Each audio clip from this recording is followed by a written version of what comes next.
pandangan ke depan, Tuhan kan menuntunmu.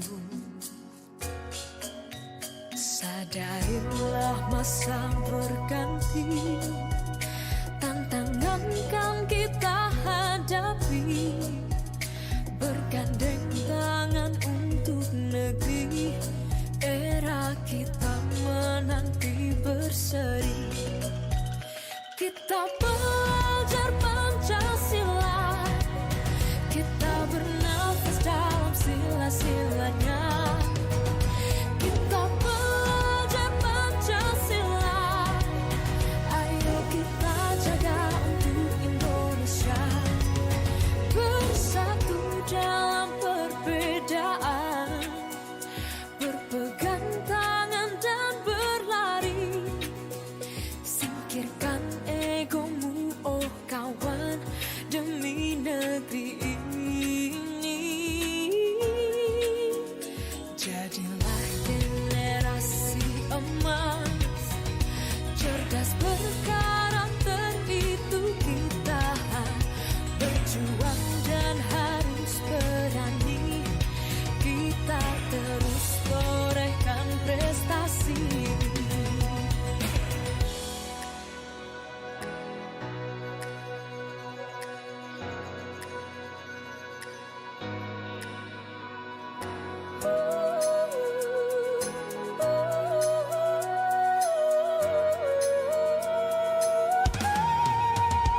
Kita belajar Pancasila, kita bernafas dalam sila-silanya. Kita belajar Pancasila, ayo kita jaga untuk Indonesia. Kita belajar Pancasila, kita bernafas dalam sila-silanya. Kita belajar Pancasila, ayo kita jaga untuk Indonesia.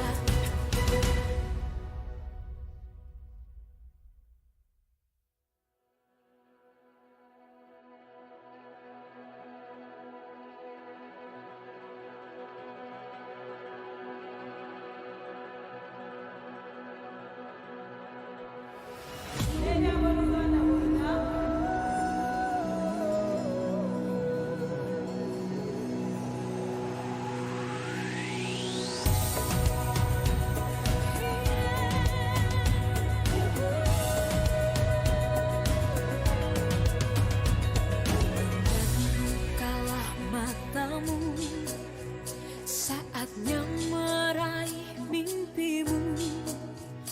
Arahkan pandangan ke depan, Tuhan kan menuntunmu.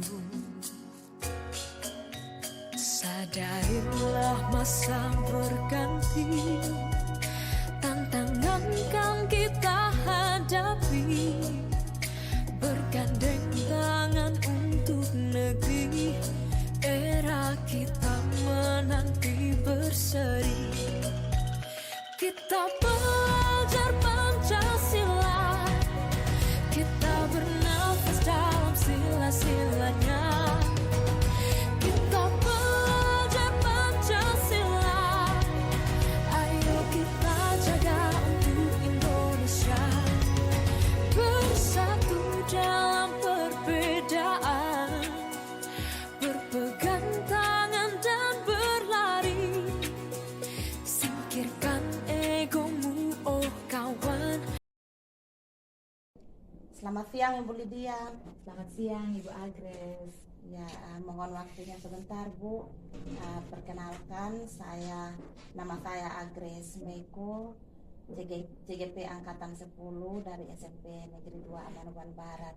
Saya ingin mewawancarai Ibu terkait dengan pengambilan keputusan yang sesuai dengan nilai-nilai kebajikan universal Bu. Apakah Ibu punya waktu Bu? Siap, saya bisa ada waktu Bu, dan saya siap bantu.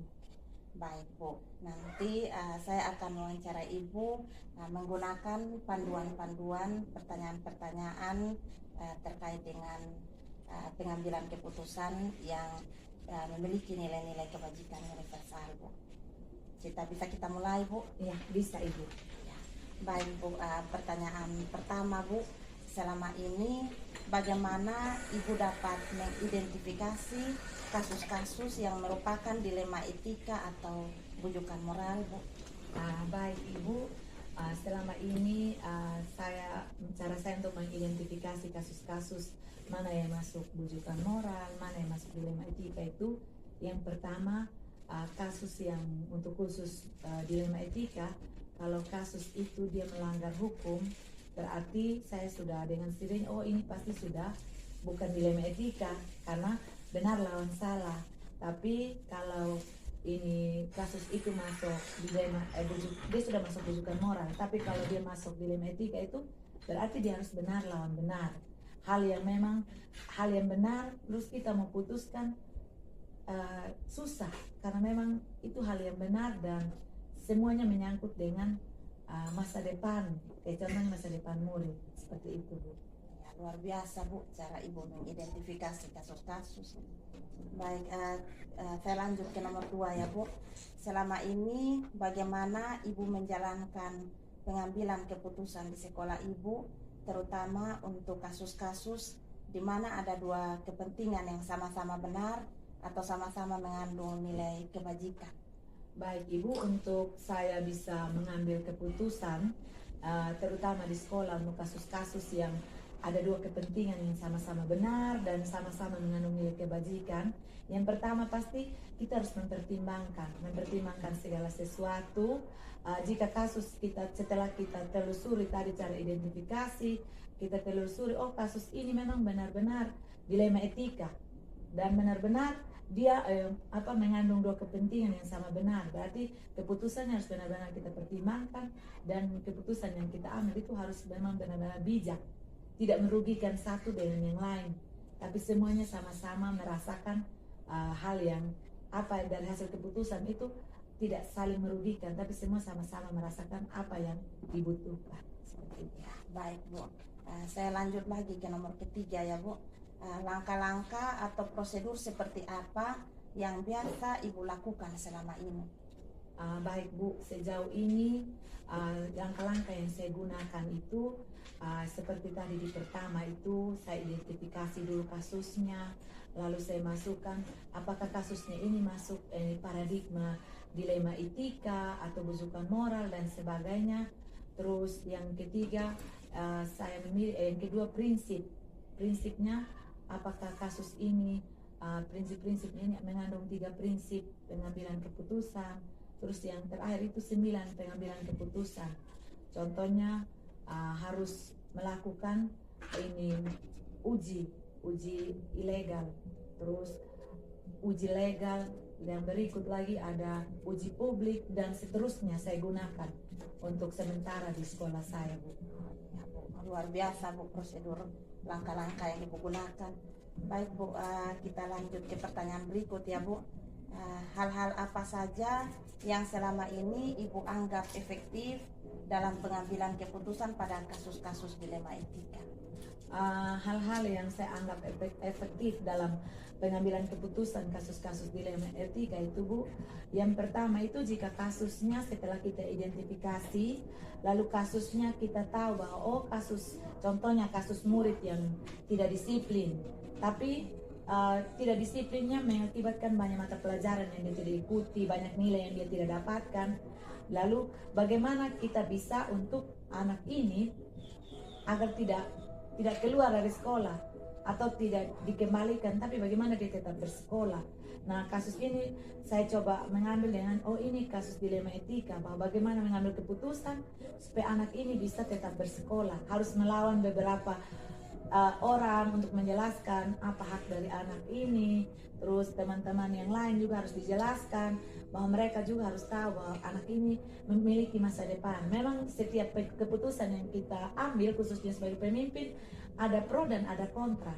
Kadang ada yang mendukung, kadang ada yang tidak mendukung dengan berbagai pertimbangan dan ketakutan yang ada. Seperti itu, Bu. Ya. Baik, Bu, saya lanjut ke pertanyaan nomor 5 ya, Bu. Hal-hal apa saja yang selama ini merupakan tantangan dalam pengambilan keputusan pada kasus-kasus dilema etika. Baik Bu, yang menjadi tantangan itu yang pertama itu kayak benar lawan benar. Contohnya anak yang yang malas ke sekolah atau ini lebih memilih senang bermain di luar, tapi dalam sisi lain dia maunya ikut sekolah dan teman-temannya naik kelas, dia juga mau naik kelas. Nah, ini menjadi tantangan pribadi buat saya sebagai pemimpin, bagaimana supaya anak ini tidak mengganggu teman-teman yang lain. Karena kalau anak ini tidak ikut sekolah, tidak ikut mata pelajaran, lebih banyak main di luar, bolos dan sebagainya, lalu dia bisa ikut naik kelas sama kayak teman-teman yang lain, pasti akan mengganggu teman-teman yang lain. Akan terganggu, oh kok dia bisa naik kelas, kita juga bisa alfa, bisa bolos, bisa kapan saja kita masuk kelas, bisa kapan saja kerja tugas. Buktinya teman kita yang malas itu bisa naik kelas. Nah, ini yang menjadi tantangan buat saya dalam beberapa kasus yang ketika saya ambil keputusan. Itu yang pertama. Yang kedua, tentang beberapa hal, kayak contohnya tadi anak yang seperti ini, nanti ada teman-teman yang pro bilang oke, didukung anak ini naik kelas karena mereka memahami akan hak anak. Tapi ada yang kontra juga bahwa tidak nanti akan mengganggu, seperti keputusan awal tadi yang kita mau ambil keputusan bingung karena memang mengganggu, nanti takut akan terjadi lagi tahun depan anak banyak main di luar, banyak bolos tapi minggu untuk naik kelas karena sudah pernah terjadi di kata kelas sebelumnya. Gini. Baik, saya lanjut ke pertanyaan nomor 6 ya Bu. Apakah Ibu memiliki sebuah tata kala atau jadwal tertentu dalam sebuah penyelesaian kasus dilema etika? Apakah Ibu langsung menyelesaikan di tempat atau memiliki sebuah jadwal untuk menyelesaikannya? Bentuk dan prosedur seperti apa yang Ibu jalankan? Baik Ibu, kalau untuk jadwal tidak terjadwal, tapi tergantung kasus. Kalau seandainya kasusnya berat dan tidak bisa langsung diputuskan, pasti saya membutuhkan waktu untuk bisa bersama-sama dengan Bapak Ibu guru, rekan sejawat, komite, dan beberapa stakeholder yang terkait dalam bidang pendidikan khususnya di sekolah saya untuk membicarakan kasus ini. Contohnya kayak kasus-kasus berat. Kalau kasus-kasus ringan mungkin yang hanya menyangkut anak-anak disiplin yang terlambat dan sebagainya, itu mungkin bisa diselesaikan langsung. Tapi kalau yang kasus-kasusnya luar biasa, itu butuh waktu dan mungkin tidak terjadwal karena kadang dalam 1 bulan kadang tidak ada kasus, kadang dalam 1 bulan kasusnya beruntun. Pokoknya tergantung ketika ada kasus dan kasusnya berat atau ringan, itu penyelesaiannya juga. Kalau ringan ya tidak pakai waktu lama, langsung selesaikan di tempat. Tapi kalau berat itu butuh waktu untuk sama-sama rapat dulu dengan guru, rapat dengan orang tua yang bersangkutan, yang komite dan beberapa stakeholder di sekolah. Seperti itu. Berarti tergantung kasusnya ya. Oke, baik Bu, saya lanjut ke pertanyaan yang ke-7. Adakah seseorang atau faktor-faktor apa yang selama ini mempermudah atau membantu Ibu dalam pengambilan keputusan dalam kasus-kasus dilema etika? Baik Ibu, kalau sejauh ini dalam pengambilan keputusan saya tidak pernah sendiri. Saya selalu melibatkan wakil kepala sekolah, Bapak Ibu guru, dan beberapa pemangku kepentingan penting di sekolah. Jadi saya rasa mereka adalah orang-orang penting yang membantu saya dalam pengambilan keputusan. Karena kalau saya mengambil keputusan secara pribadi, itu bisa saja berdasarkan hati nurani saya. Tapi kalau secara bersama, dimusyawarahkan bersama, saya yakin itu adalah keputusan yang tepat. Oh iya, baik Bu. Saya lanjut ke pertanyaan yang terakhir ya Bu. Dari semua hal yang telah disampaikan, pembelajaran apa yang dapat Ibu petik dari pengalaman Ibu mengambil keputusan dilema etika? Kalau dari semua hal yang saya pelajari ya, pelajaran yang saya dapatkan dalam pengambilan keputusan menyangkut dengan dilema etika tuh, ternyata kalau dulu sebelum saya paham tentang dilema etika tuh, saya ambil keputusannya sudah, kalau sudah begini ya begini, tidak bisa begitu, atau ya sudah A ya A, tidak bisa B, seperti itu. Tapi setelah saya semakin memahami tentang bagaimana pengambilan keputusan yang benar, ada hal menarik yang saya pelajari. Itu harus benar-benar mengidentifikasi kasusnya, tahu itu kasusnya dia mengandung 4 paradigma, 3 prinsip, dan juga dia masuk dalam 9 langkah pengambilan keputusan, itu baru benar-benar kayak jadi keputusan yang diambil itu baru rasa plong, karena memang sudah sesuai dengan langkah-langkah yang diambil. Seperti itu hal menarik yang saya dapatkan. Ya, baik Bu. Baik Bu, terima kasih banyak sudah meluangkan waktu untuk menjawab pertanyaan-pertanyaan saya. Selamat melanjutkan tugas, sukses selalu. Terima kasih Bu Agnes.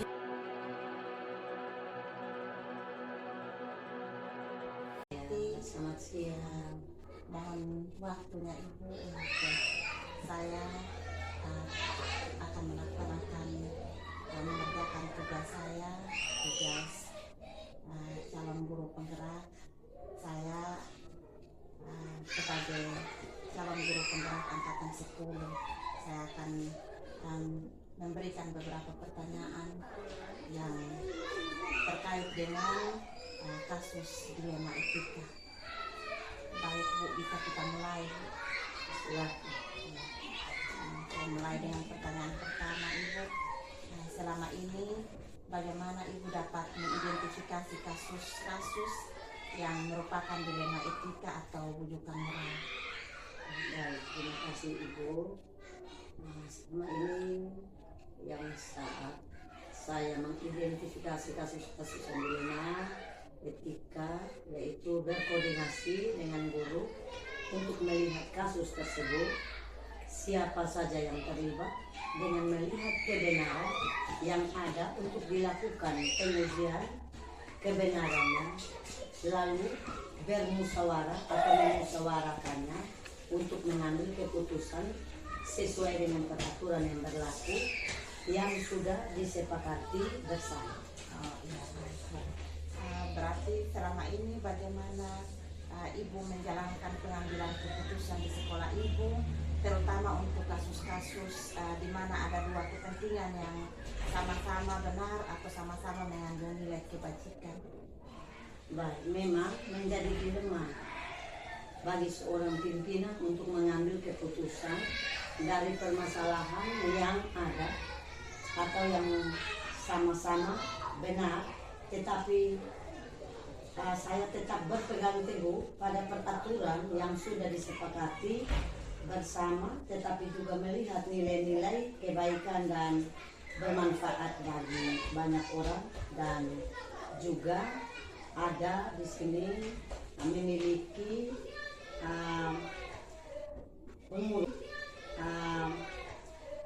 pengurus untuk kekerasan, yaitu ada beberapa anggota di sekolah ini yang mana ketuanya adalah Bapak Deris Beno, sekretarisnya Bapak Yengkim Bawo, dan anggota Ibu Sali ini bersama ketua komite yaitu Melianus Ora. Berarti ada pengurus ya Bu? Iya.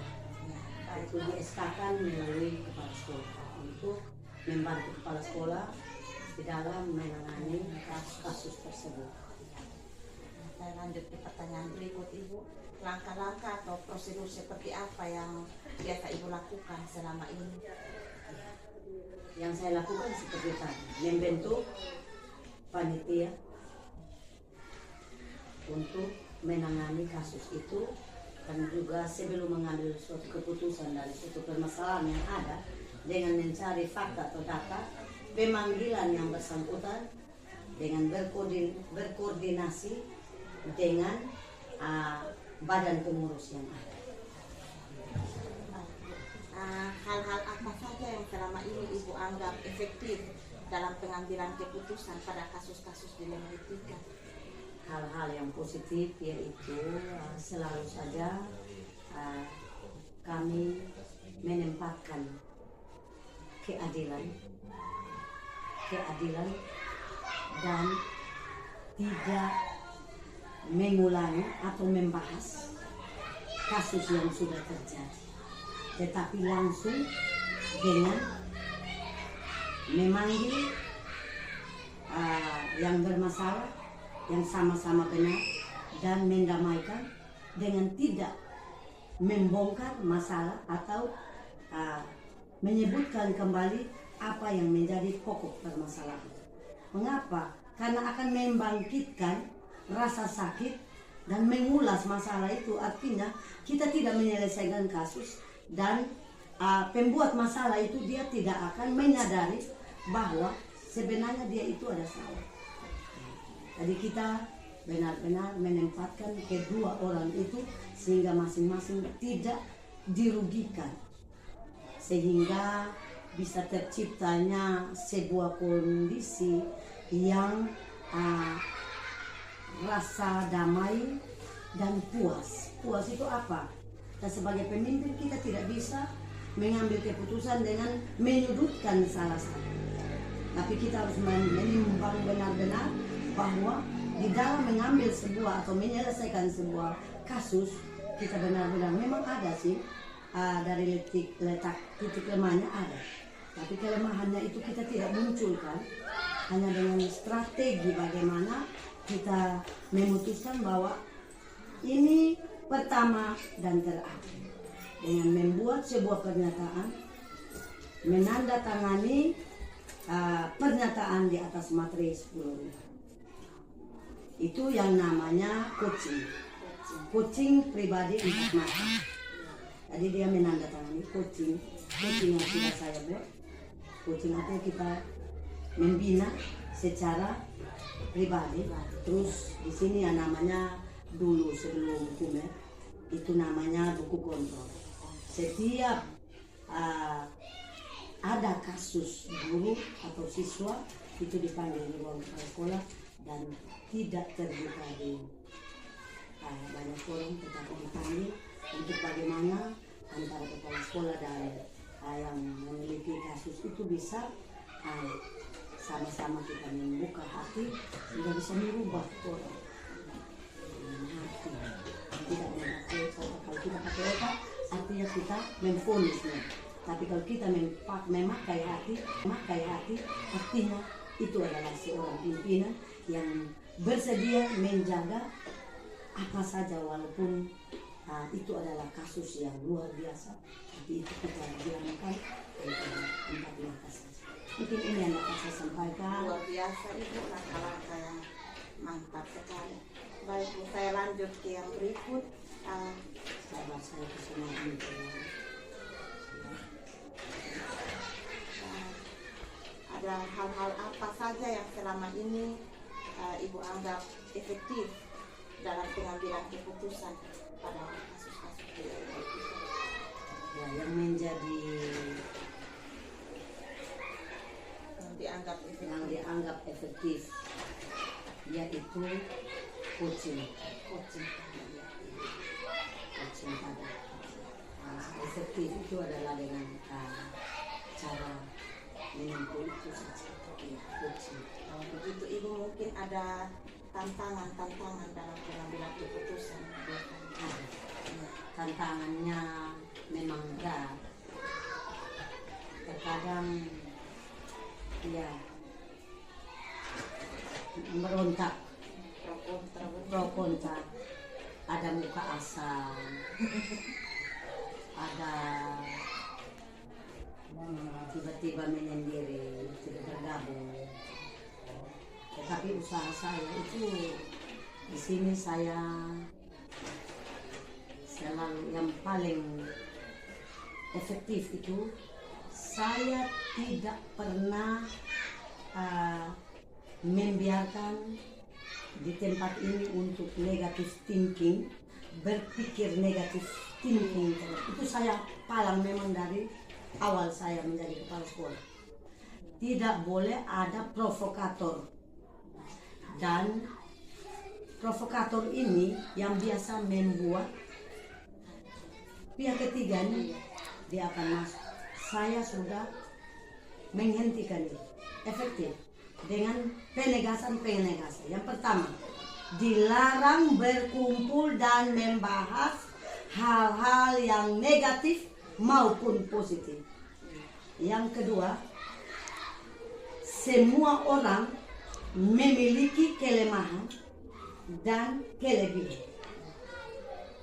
Sebagai manusia tidak luput dari kesalahan. Oleh karena itu, hal yang paling efektif adalah kita membendung hal-hal negatif yang selalu dilontarkan. Salah habis selesai langsung. Rapat, di dalam rapat ada hal-hal yang dianggap luar biasa diselesaikan di dalam rapat, dan keluar dari rapat itu tidak ada pembahasan, dan artinya melalui musyawarah.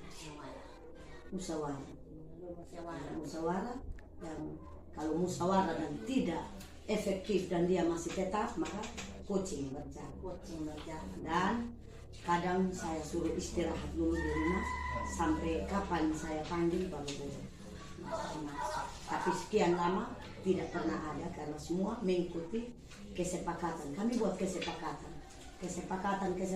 dari sekolah sudah dituangkan di dalam tata tertib. Karena tata tertib itu kan harus, tapi kesepakatan ini kan sepakat bersama. Kita menginginkan bersama tanpa ada paksaan, tapi kita menyepakati hal ini bahwa harus seperti ini. Sehingga kalau kita berjalan, yang memiliki kasus dia juga tidak merasa saya dikucilkan begitu. Berarti penyelesaian kasus itu ada jadwal khusus atau tidak terjadwal? Tidak terjadwal. Karena biasanya di sekolah juga tidak terlalu terjadi kasus yang luar biasa, tapi kasus-kasus yang lumrah yang kadang-kadang tidak terlalu sampai ada anarkis begitu, tidak. Ya, kita kalau ngomong kasus, ada kasus yang luar biasa, ada kasus yang biasa yang terjadi di lingkungan sekolah. Paling anak atau ada guru atau ada anak yang berkelahi, yang sambil senggol, ada yang menangis, ada guru juga yang begitu. Itu yang luar biasa. Tapi untuk sampai ke kasus yang sudah anarkis itu tidak. Sehingga dianggap bahwa kasus-kasus ini tidak terlalu luar biasa. Berarti adakah seseorang atau faktor-faktor yang selama ini mempermudah atau membantu ibu dalam pengambilan keputusan kasus-kasus yang ibu hadapi, kasus dilewati? Itu kembali ke hati. Seorang pemimpin harus menerima yang baik dan yang tidak baik. Yang melakukan kesalahan pun itu adalah kesalahan juga dari pemimpin, dan yang benar juga adalah hasil dari pimpinan. Sehingga tidak bisa kita seenaknya memvonis seseorang bahwa kita tidak menerima dia karena keadaan seperti ini. Kita dia melalui pembinaan yang tadi saya bilang, coaching. Ibu, jadi dari semua hal yang ibu sampaikan tadi, mungkin ada pembelajaran yang bisa ibu petik selama pengalaman ibu mengambil keputusan. Ya, pembelajaran itu dari pembelajaran budi pekerti ketika kita selalu menanamkan dengan seluruh muatan pembelajaran yang terkait. Yang ada di situ yang paling penting di sini kuncinya ada di penanaman budi pekerti. Dengan setiap hari kita menutup kegiatan pekerjaan selama 1 minggu dengan doa bersama. Biasa ibu. Terima kasih banyak untuk waktunya ibu. Semoga ibu terus menjadi pemimpin yang baik dan sukses selalu ibu. Terima kasih. Terima kasih ibu.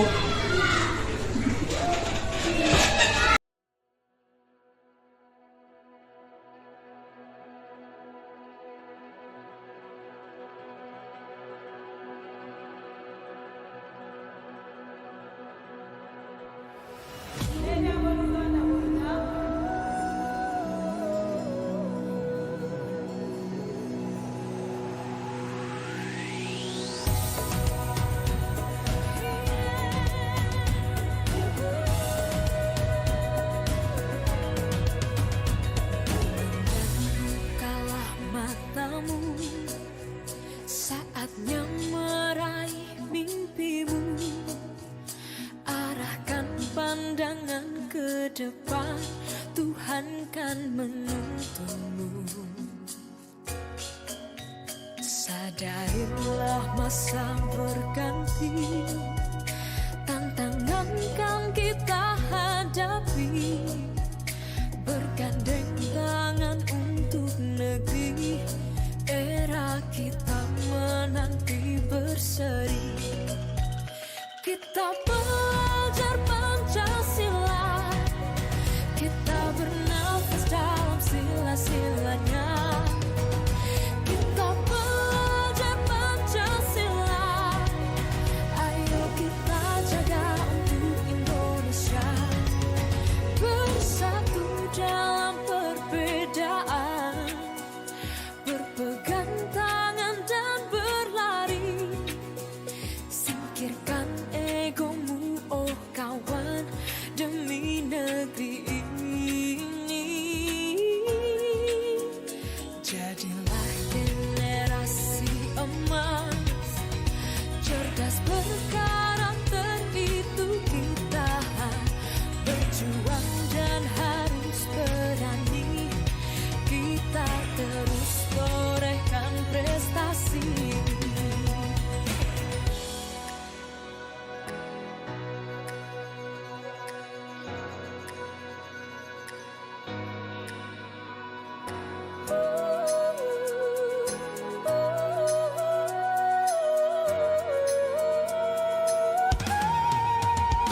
Kita